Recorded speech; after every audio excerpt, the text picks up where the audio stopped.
everything that you've discussed in your papers is addressed in the lease. And the lease begins basically saying that the premises, as you've received them, are in good order, condition, and repair, except for any latent defects. Right. Now, you were utilizing this property for a while before you had issues with certain things, which means that they weren't latent defects. They were just wear and tear, correct? The initial inspection from the health department stated the things that needed to be fixed that made me close down. When I first opened my restaurant, I had to close down. But you accepted the property. You can't undo things once you do them. You signed a lease, you accepted the property, you said that things were in working condition. Did you not do that? There were things hidden behind artwork.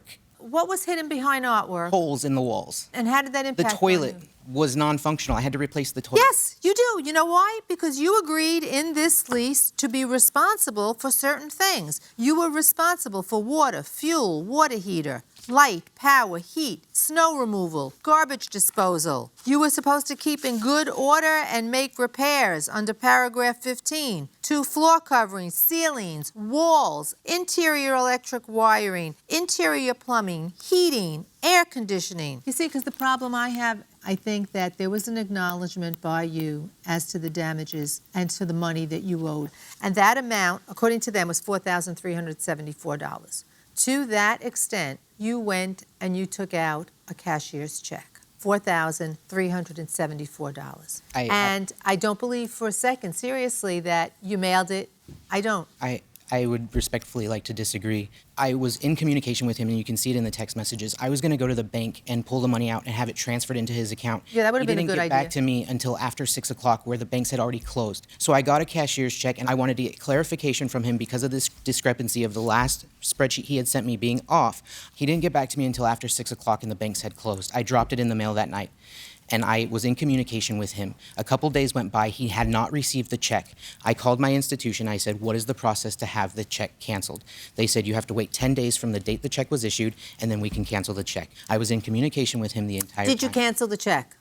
I wasn't able to within the 10 days. And you know why you didn't cancel it? Because you never sent it. I actually still have the check in my pocket. It's not even deposited in my account yet. What do you mean it's in your pocket? I thought you mailed it. I did mail it, and then it eventually got sent back to me. So you the check don't is have the still here. envelope. The check is still here. I see the check, but you I don't don't have the envelope. It was in my wallet. I haven't put the check back into my account yet. If I was Because you trying never to, sent it. if You I was- never sent that check. That's why you don't have the envelope. It was returned. Because you know what the first thing anybody... What do you do for a living? I'm a tax examiner. You're a tax examiner. You, of all people, know about compliance with mailings, with time frames. And every time people work in your kind of business, they get the envelope and the letter that was in it, and they staple it and they attach it. There's no way someone from your background got a returned letter for money owed to someone who was suing him, took the return envelope that said, return to sender, based on what? Why was it returned to you, by the way? Honestly, I You don't remember? No, I don't know why. remember. It was back in my mailbox on like day 7. Did you mail it to his address? No, because after the 7th day.